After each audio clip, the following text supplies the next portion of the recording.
y Carlota, de nuestro querido autor Marco Antonio Mendoza Bustamante. Para hacer rápido el diálogo, voy a presentar primero la mesa, para que ya después no haya esa interrupción y no nos quedemos ahí con los cuestionamientos a la mitad, ¿no? Entonces, nos acompaña en la mesa Bettina Monti. Es maestra en Historia de México por la Universidad de Guadalajara y ha trabajado en temas ligados al patrimonio cultural jalisciense en distintas instituciones, entre los que destacan la Secretaría de Cultura del Estado, el Sistema Jalisciense de Radio y Televisión y el INBA. Actualmente forma parte del Consejo de la Crónica de Zapopan, ha escrito varios libros, entre los que destaca La Estatua Minerva y su restauración, en coautoría con Carla Jauregui y publicado en 2018 por el Ayuntamiento de Guadalajara, el más reciente titulado Artistas sobreviviendo a la pandemia, publicado por el Ayuntamiento de Zapopan en septiembre de 2021. Muchas gracias, maestra. También está con nosotros nuestro querido autor de Panorama Editorial, que ya no sé ni cuántos libros tiene con nosotros, pero el diputado Marco Antonio Bustamante, a que, por si alguien no lo conoce, él es licenciado en Derecho y Periodismo, cuenta con una trayectoria en servicio público, ha recibido diversos reconocimientos en su trayectoria, como el Premio Nacional de Locución y el Sol de Oro del Círculo Nacional de Periodistas. Es integrante de la Sociedad Mexicana de Geografía y Estadística, la sociedad científica más antigua de América y la cuarta en el mundo. Es autor de la historia El baúl de mi padre, Carranza, El hombre tras la Constitución de 1917. Estos tres últimos bajo el sello de Panorama Editorial. Y tenemos este cuarto, que es Maximiliano y Carlota, el sueño de un imperio imposible. Bueno, le voy a ceder la palabra a Bettina para que comience con su interlocución, nos platique qué se encontró en estas páginas que Marco obsequia. Bueno, antes que nada, gracias a todos por estar aquí. Siempre que se presenta un libro es una gran fiesta. Y bueno, yo como historiadora me siento privilegiada porque realmente leí un libro que me gustó mucho. Debo decirlo, no es cebollazo. Y bueno, realmente, ¿qué es lo que me alegra de este libro? ¿Y qué es lo que me alegra de que todos estén aquí? Bueno, cuando nace un libro, como los seres humanos somos propensos a los rituales, necesitamos hacer algo especial para darle la bienvenida. Y este libro tiene una parte de la historia de México que ha sido vituperada, vilipendiada, maltratada. Y se nos olvida muchas veces que los personajes que protagonizan la historia de México suelen ser personajes de carne y hueso, gente como uno. Y este libro nos lleva a pensar qué hubiéramos hecho nosotros. Además de ser una gran historia, es decir, una historia taquillera, una historia que involucra. Me preguntaban hace un momento que cuánto tiempo me había tardado en leerlo y nada más me tardé un día. Porque me piqué, como uno se pica con las teleseries de Netflix y no puede dejar de verlas, ¿no? Y dices, un capítulo más, mañana tengo que ir a la oficina, pero uno más. Bueno, pues este es uno de esos libros. Y la verdad es que no solo me piqué con este, yo creo que voy a leer todos los libros me quedé con el nombre en la cabeza, porque se llama igual que el virrey de Mendoza, Antonio de Mendoza. Entonces dije, claro, por eso esa vocación con la historia. Entonces, bueno, pues el de Carranza también me hizo ojitos y los demás que mencionaron, porque además me dicen que es un gran libro, es un libro que no solamente nos destapa esta idea de dos personas que fueron de carne y hueso, sino de dos personas fascinantes. Porque este libro tiene datos muy concretos acerca de la vida de los dos personajes, Carlota y Maximiliano. No les voy a hacer spoiler, porque hay cosas que están en este libro que no se ven en los libros que nosotros leímos cuando estábamos en la primaria y después en la secundaria, cuando creíamos que la historia era aburrida. ¿Qué creen? No es aburrida. Y por eso este tipo de libros nos acercan al conocimiento de una manera amable, divertida, con encanto. Entonces, bueno, pues, ¿qué fue lo que yo pensé mientras lo leía? Que ojalá y más gente pudiera acercarse a la historia de esta manera, porque la historia es eso. ¿Por qué nos interesa la historia? ¿Por qué desde los inicios de la humanidad la gente siempre está preocupada por conocer su historia, su origen, su identidad? ¿Por qué sigue ocurriendo? ¿Por qué no nos basta ser lo que somos sin saber de dónde venimos? Bueno, porque la historia, además de ser una maestra relativa, porque el ser humano a veces no entiende, no aprende, por otro lado nos ayuda a sanar cosas. El psicoanálisis se basa mucho en las historias personales.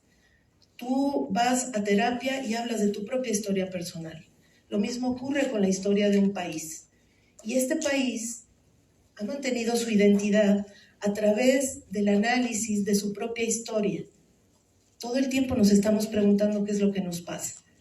Pero la historia, cuando la leemos en este tipo de libros, nos hace entender que la hace gente, lo repito porque creo que es muy importante, gente como uno. Entonces, nos ayuda a verlos como personas con matices. Esto no es como Chivas Américas, no es como blanco o negro. La gente se equivoca, la gente hace lo que puede en las circunstancias en las que le toca. Y eso fue lo que le ocurrió a Maximiliano y a Carlota. Entonces Maximiliano, pues es un héroe épico. Yo creo que si Esquilo estuviera vivo, hubiera escrito la historia de Maximiliano. Porque lo tiene todo. Tiene belleza, tiene talento, tiene una enorme fascinación por este país. Lo que se recalca a lo largo de todo el libro es que Maximiliano se enamoró de México y lo mismo Carlota. Y al vivir aquí, deseó hacer un cambio para los mexicanos. Solamente que en nuestra vocación republicana vemos con diferencia todo lo que huela monárquico. Pero realmente fue un hombre de ideas liberales. Y bueno, Carlota, ¿qué decir? Una mujer pues también muy compleja. Se dicen muchas cosas. Pero cuando ya analizamos de dónde viene, cuáles son las circunstancias en las que ella se casa con Maximiliano, las esperanzas que ella tenía cuando vino a México y bueno, el trágico final, que si no lo han leído, no quiero adelantarles, que bueno, lo conocen porque lo han visto en la escuela, pero aquí se narra de otra manera. Realmente es conmovedora la historia de estas personas y yo realmente los invito a leerla, porque creo que se van a encontrar en estas páginas también ustedes. Y van a poder entenderse a sí mismos pues como sujetos históricos y también como mexicanos. Muchas gracias.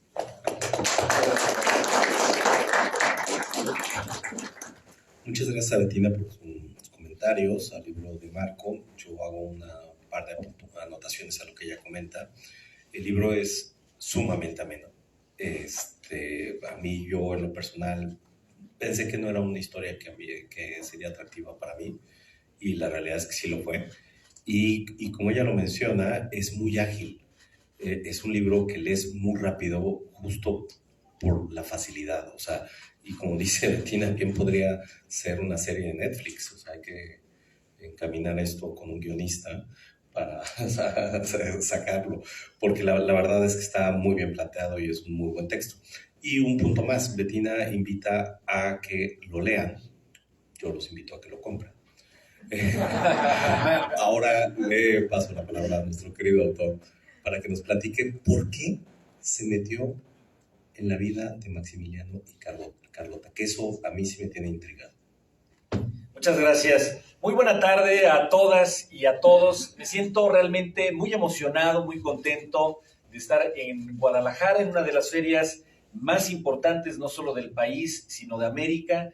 Y realmente como escritor es un punto de inflexión en mi vida que aprecio y atesoraré este momento junto con todas las personas que el día de hoy se han dado cita para escuchar pues justamente lo que hemos planteado en este libro. Agradecer profundamente a mi amigo Mauricio Volpi, director general de Panorama Editorial, y con esto al gran equipo de Panorama que a lo largo de varios años me han permitido sumar mi pluma a las novedades editoriales que cada año lanza, no solamente en esta feria, sino en las principales ferias del país, y que nos permite como escritores poder tener un diálogo y un acercamiento con los lectores y con las personas que se acercan a estas páginas. Agradecer profundamente a la maestra Bettina Monti, no tenía el placer de conocerla, agradezco profundamente que se haya tomado las horas necesarias para leer el libro, pero sobre todo sus generosos comentarios. Es una etapa de la historia que en lo personal siempre me había llamado la atención, y justo en este momento de mi vida, hace un par de años que comencé a escribirlo, encontré la motivación para poder profundizar en la vida de Maximiliano y Carlota. Agradecer profundamente a la diputada Hortensia Noroña, querida amiga, muchas gracias por tu presencia. A mi amigo diputado local Julio Covarrubias, te agradezco todas las atenciones profundamente. Y a mi querido amigo y compañero diputado federal Lupillo Fletes, un gran personaje, secretario de la Comisión de Cultura en la Cámara de Diputados. Les aprecio mucho la presencia, de la misma manera a mi familia, a mi equipo de trabajo, que sin él pues no podría darme el tiempo de arrastrar el lápiz y de investigar y de escribir, sin el respaldo que siempre me brindan junto con su amistad. Y a todas y a todos ustedes que se han dado cita en esta tarde, de verdad que les valoro mucho. Como escritor, escribes sin saber el diálogo que vas a entablar con personas desconocidas, y eso te da a la larga la gran posibilidad de poder enriquecer ese acervo y esa visión sobre aquello que estás plasmando. Porque finalmente uno es el diálogo que hace el autor y otro es el diálogo que recibe quien tiene en sus manos esta tinta y papel en forma de libro. Agradecer desde aquí, no pudo estar presente, a quien prologa esta obra. El prólogo fue realizado por don Carlos Felipe de Habsburgo-Lorena. Él es nieto del último emperador de Austria-Hungría y descendiente de la misma línea de la Casa Real de los Habsburgo, de la Casa Real de Europa, y justamente de la Casa Real de los Habsburgo, que reinó por más de 700 años en Europa Central. Su abuelo fue el último emperador del Sacro Imperio Romano Germánico, que se remonta muchos siglos atrás con Carlomagno.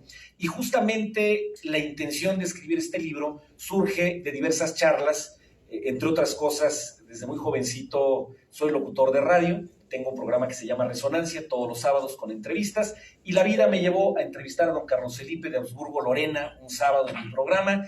Esa charla, esa entrevista se convirtió en varias entrevistas más, platicando acerca de sus ancestros, y esas charlas después se convirtieron en una amistad que yo agradezco profundamente, y desde aquí, si está conectado en la transmisión en vivo, le mando un saludo con gran afecto junto con mi gratitud por este prólogo. Y justamente este libro comienza hablando no solo de Maximiliano y Carlota, porque no es solo un libro que busque analizar la vida de estos dos personajes. Es un libro que habla, sí, de Maximiliano, archiduque de Austria, sí de Carlota, princesa de Bélgica, sí de ambos convertidos en emperadores y muertos entonces como Maximiliano y Carlota de México, porque así adoptaron a esta como su patria, pero es también un libro que busca analizar el contexto del mundo en aquella época, en el siglo XIX, que busca analizar el contexto político de Europa Central y que busca analizar la motivación que hoy en pleno siglo XXI se nos antoja imposible para que un par de príncipes europeos vinieran a México con la intención de gobernar y de reinar. A la luz del siglo XXI, pues esto sería impensable. Hoy día somos una república, somos una democracia, sería inimaginable. Y a veces solemos juzgar, lo decía la maestra Betina, solemos juzgar a los personajes históricos a la luz de nuestro tiempo y de nuestro pensamiento. Creo que a Maximiliano y Carlota la historia les ha realizado un juicio injusto y debemos hacer un juicio para que el veredicto de la historia sea conforme a su tiempo. En el siglo XIX era absolutamente natural, sobre todo si te apellidabas Habsburgo, que un Habsburgo fuera invitado para reinar en otra parte del mundo. México, lo que hoy es nuestro país, no solamente Maximiliano fue el primer Habsburgo. A lo largo de nuestra historia colonial, varios de sus ancestros, pues si bien no gobernaron, pero sí reinaron sobre las provincias que eran parte del virreinato de la Nueva España, que hoy es nuestro país, y más allá. Durante muchos siglos el apellido de los Habsburgo pues, se extendió no solamente por Europa Central, sino por varios continentes, y en aquella época, en un país que apenas había alcanzado su independencia tras 300 años de colonia, era absolutamente natural que se pensara en poder establecer un imperio. Mucho se ha dicho, insisto, en este juicio de la historia, si él era un soñador y un ingenuo, y si Carlota era una ambiciosa.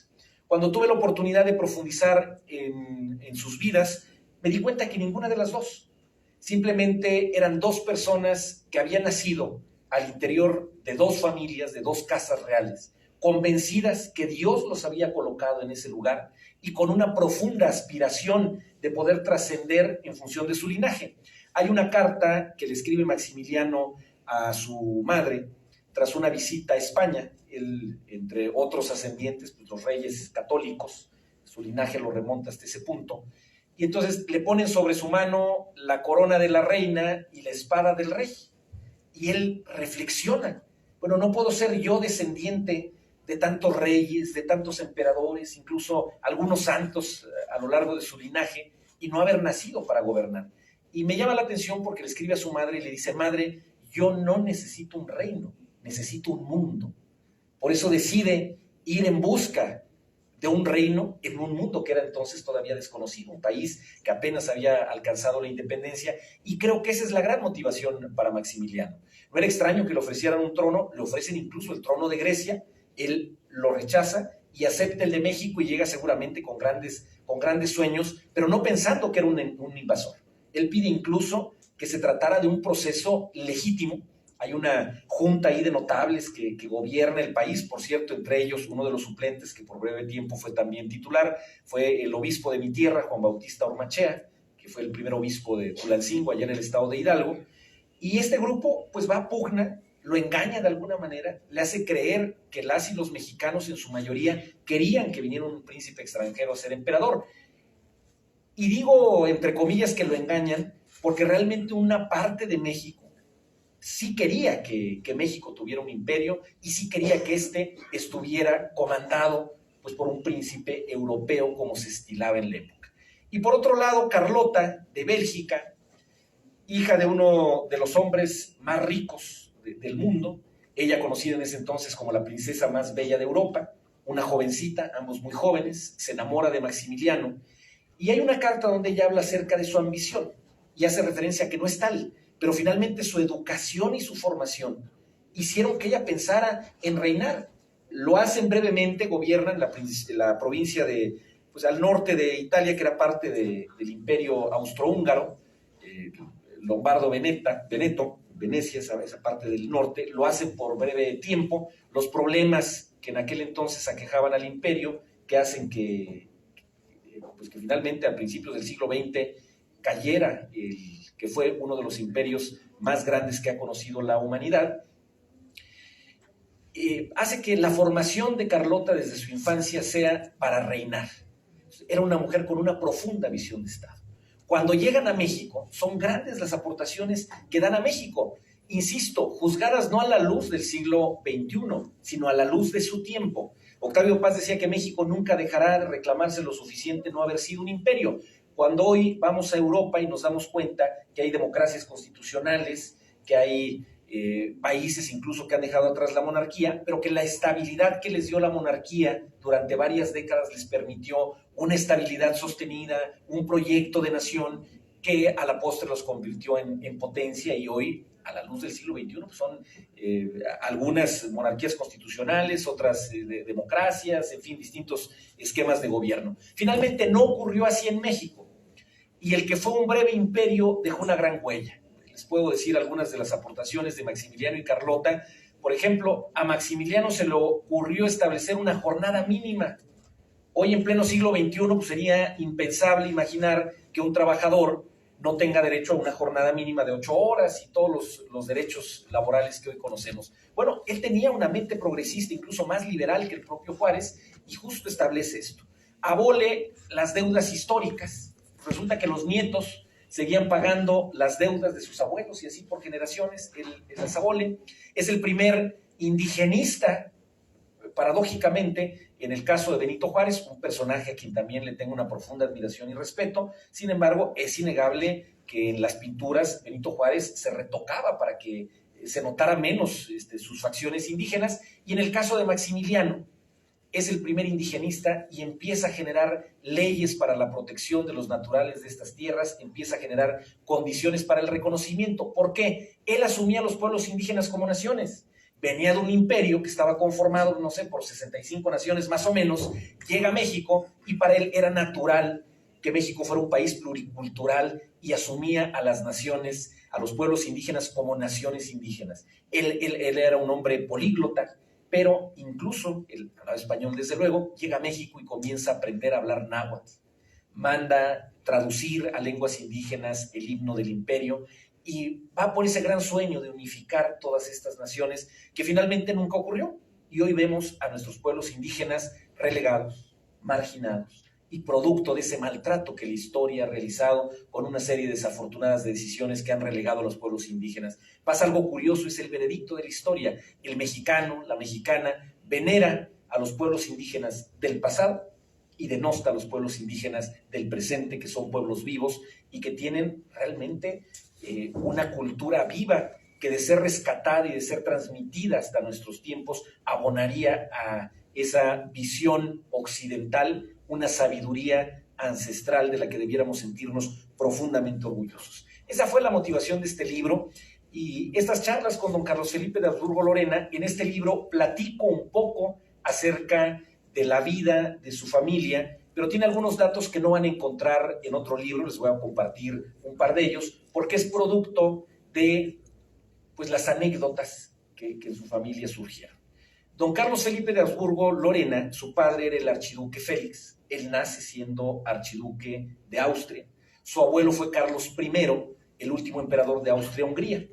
Y les voy a platicar rápidamente 2 o 3 anécdotas. La primera, al padre de don Carlos, que es quien prologa el libro, tenía seguramente 8 años, y le toca visitar en el castillo a las afueras de Bélgica, donde el castillo de Tervuren, donde Bélgica pasaba el verano. Va con su mamá, que era la emperatriz Zita de Borbón-Parma, prima del rey de España, y va con sus otros 7 hermanos a comer con la tía Carlota. Les estoy hablando a principios del siglo XX, porque Carlota sobrevivió a Maximiliano todavía varias décadas, fue una mujer muy longeva, y va a este castillo a comer con la tía Carlota. Y ahí se da cuenta que Carlota, emperatriz de México, porque además siempre hizo vida pública hasta poco antes de su muerte, a la derecha había un lugar vacío y la servidumbre servía un plato y lo quitaba, servía otro y lo quitaba. Y el príncipe Félix le pregunta: oye, tía Carlota, ¿y ese lugar para quién es? Es para tu tío Max, que prometió llegar a comer. Carlota amaba profundamente a Maximiliano. Segunda anécdota. Perdidos los pequeños archiduques, recién quedados huérfanos de Carlos I, estaban ellos sujetos a la protección del rey de España, fueron educados como príncipes, como archiduques. En otra visita a la tía Carlota, jugando a las escondidas, como todos los niños lo hacemos siempre en nuestra infancia, dan con la habitación de la emperatriz Carlota. Y en la habitación, el príncipe Félix la recuerda como una habitación muy grande, muy lúgubre, había pocos muebles, solamente había una cama y había una mesa de noche. Sobre la mesa de noche había una lámpara, una Biblia que Carlota leía por las noches y una bandera de México, porque se dormía abrazando a nuestra bandera. Son esos los 2 grandes amores que abrazó siempre Carlota, México y Maximiliano. Entonces mucho se ha dicho que si perdió la razón, aquí en el libro digo, bueno, pues acaso el amor no es ciego y la locura siempre le acompaña.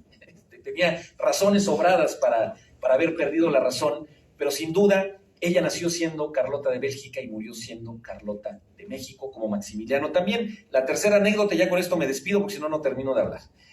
No paro, si no me callan. La tercera anécdota.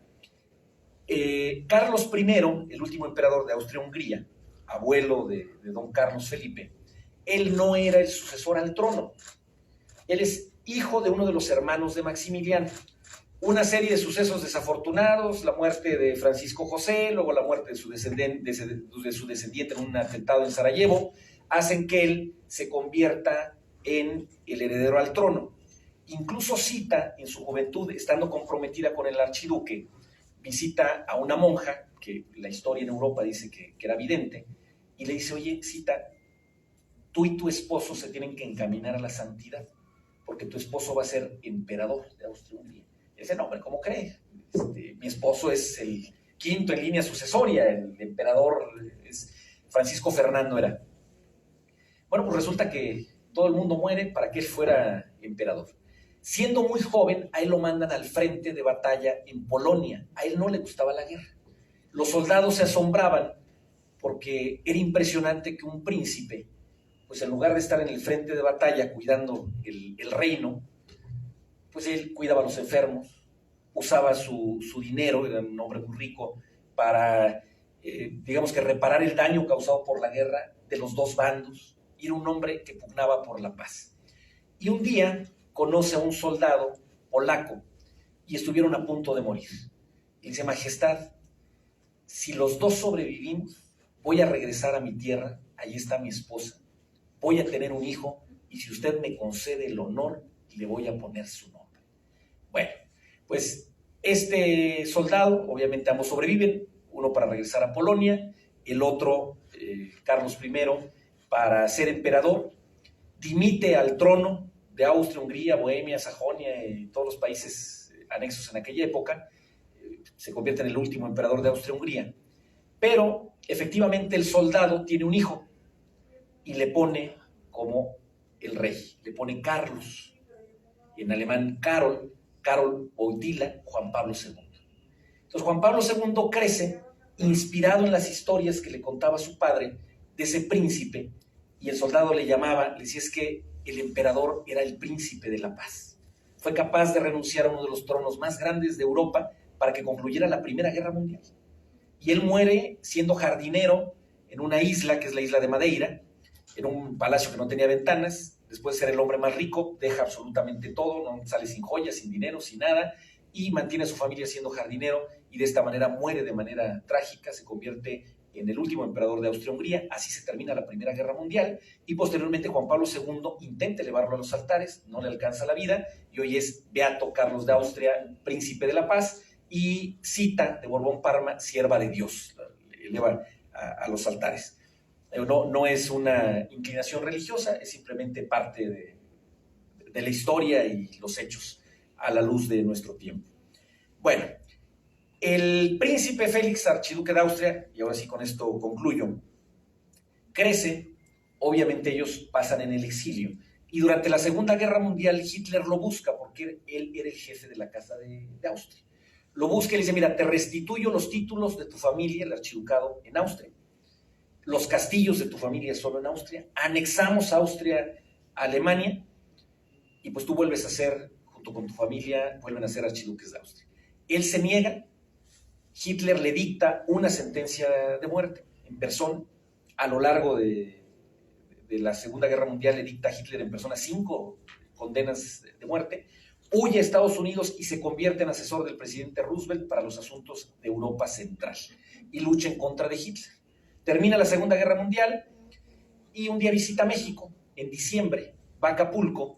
Bueno, ¿cómo es posible que en Acapulco en diciembre el agua está a 28 grados y las playas en Europa a menos 40? Se enamora de México, se va a Bélgica, conoce allá a una princesa, la princesa de Arenberg, se casan y se regresa a México. Es el ciclo de la historia, el paralelismo histórico.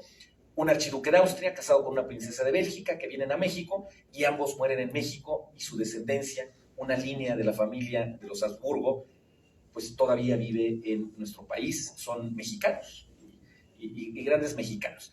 Esas son las inclinaciones que me llevaron a escribir este libro.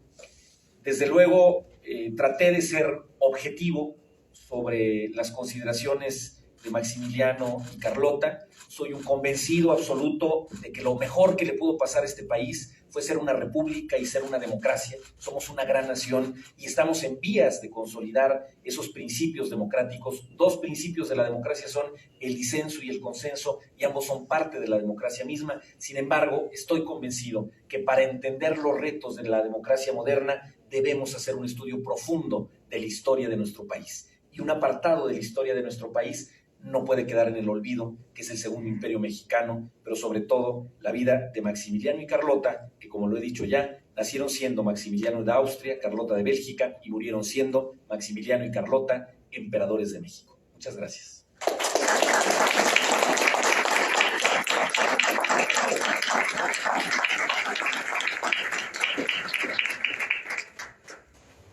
Pues muchas gracias a ti, Marco.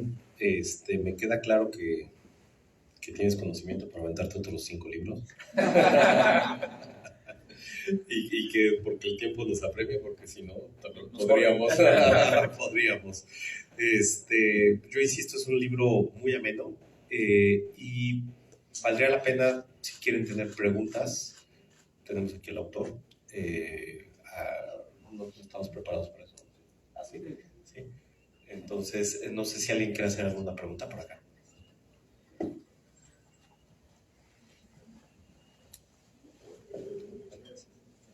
Claro, si no me sé alguna pregunta, les voy a recomendar leer el libro. Sobre advertencia no hay engaño y el que avisa no es traidor. Bueno, muchas gracias. Primero que nada, felicidades por el libro. Ya estoy esperando leerlo. La pregunta que tengo la verdad es que es bastante sencilla, no es algo muy complejo. Creo que como mexicanos, en más de alguna ocasión, todos debemos preguntarnos qué habría sido de México sin Juárez, pero al mismo tiempo también nos tenemos que preguntar qué habría sido de México con Maximiliano. En ese orden de ideas, la pregunta va encaminada en cuanto al mandato de Maximiliano en México. ¿Qué factor influyó más en su declive? ¿Fue esa intención de intervención de los Estados Unidos, o fueron los conflictos en Europa que se generan a raíz de Napoleón, o bien incluso los mismos conflictos diplomáticos que más que nada creo que fue Carlota la que genera con el Vaticano, y los mismos problemas con la misma casa de los Habsburgo? Entonces, en concreto, esa es la pregunta. Bueno, te agradezco mucho la pregunta y te felicito. Es realmente una pregunta muy profunda y yo diría que la respondiste en tu extraordinaria intervención, pero bueno, ahí te va. Yo creo que todo lo anterior, todo lo que acabas de comentar, es una serie de factores que confluyen. Por una parte, pues la situación de Europa Central era bastante compleja. Las grandes potencias, bueno, se requirió de una intervención armada para hacerse de México, para establecer el Segundo Imperio Mexicano. Cuando retiran el apoyo a las grandes potencias al imperio, pues Maximiliano se queda prácticamente solo. Entonces, sí, sin duda el contexto internacional.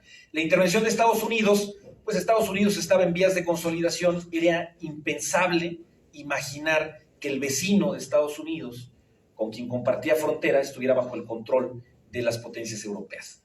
Era impensable para Estados Unidos, hizo lo necesario para establecer un sistema de gobierno parecido al suyo, republicano, en fin, lo que todos sabemos. El tema con el clero fue también muy importante, fue fundamental. Maximiliano tenía una política liberal, y realmente los liberales en México no eran tan liberales, y los conservadores sí eran muy conservadores. Entonces él estaba en medio de dos bandos con una política realmente de avanzada, porque finalmente hay monarquías absolutas, hay monarquías liberales, en fin, él era muy liberal.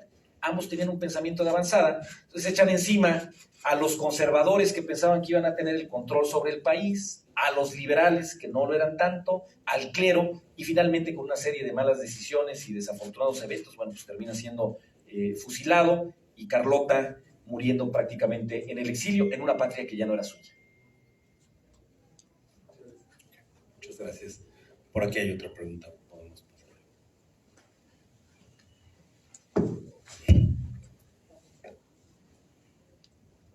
Mi pregunta es, o sea, aparte de las anécdotas que te contó el descendiente como qué hace diferente al libro de todos los demás que ya hay, o sea, no en mala onda pues, pero sí, claro, ya me los aventé como todos porque me fascina esta historia, pero como que ya, como repetir lo mismo, entonces, ¿qué hace que tu libro sea así como, digo, esta parte de las historias personales pues ya es un super plus, pero, o sea, como qué más dirías de que aprendí esto súper nuevo, de que investigué sobre estos documentos o no sé? Mira, muchas gracias por tu pregunta, me parece extraordinaria. Siempre que escribo un libro me pregunto lo mismo, o sea, ¿qué puedo aportar de nuevo y qué aportación puedo hacer? Porque finalmente se ha escrito mucho. Si googleamos, debe haber 2,000 libros, si no es que más, solamente en México en el tiempo reciente.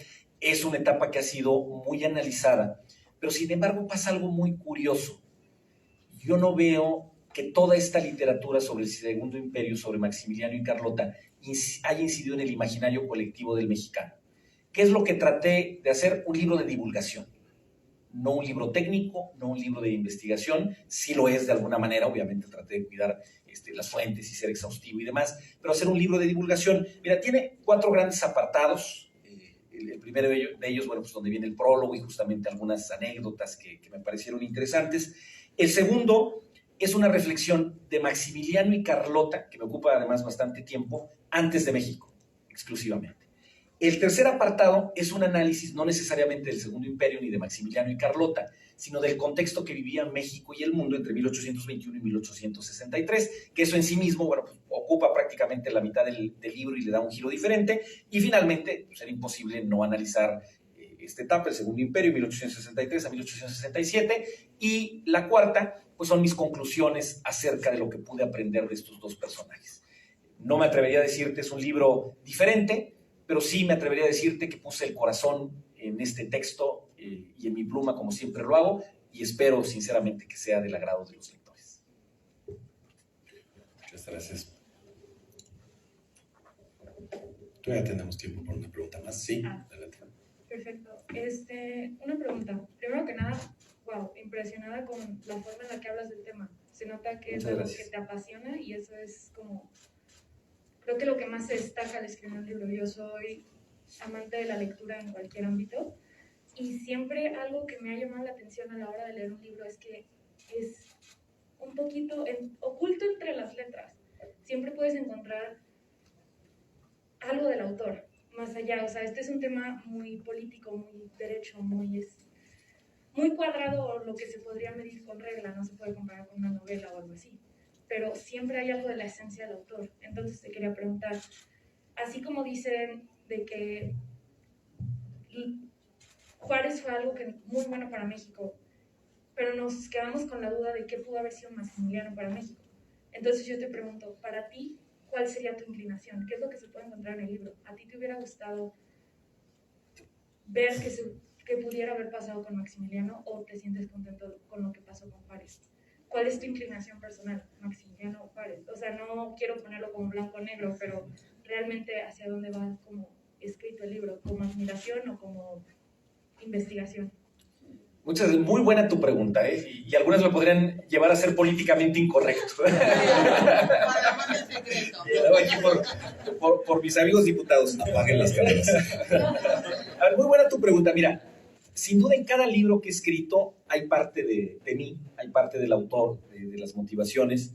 Te puedo decir que hay dos libros donde he dejado el alma. El primero se llama Por siempre Tulancingo, que fue justo el primero que hice con Panorama, que habla sobre mi tierra, Tulancingo, y que tuve la fortuna de presentarlo en el Palacio de Bellas Artes. El segundo se llama El baúl de mi padre, también de Panorama, que lo escribí como un homenaje a mi padre cuando murió.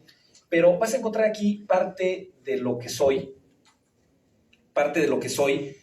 Soy parte del Consejo de la Crónica también en mi tierra, como la maestra. Soy miembro de la Sociedad Mexicana de Geografía y Estadística, que es la sociedad científica más antigua de América, la cuarta del mundo, y que es además una sociedad juarista. Entonces, si yo tuviera que defender o definir mi formación, pues es juarista, porque México es juarista, somos producto de nuestra historia. Pero hablo con pasión porque me apasiona la historia. Soy una persona que siempre está pensando en la historia y me pregunto lo mismo: ¿qué hubiera pasado? No lo sé, pero no pasó.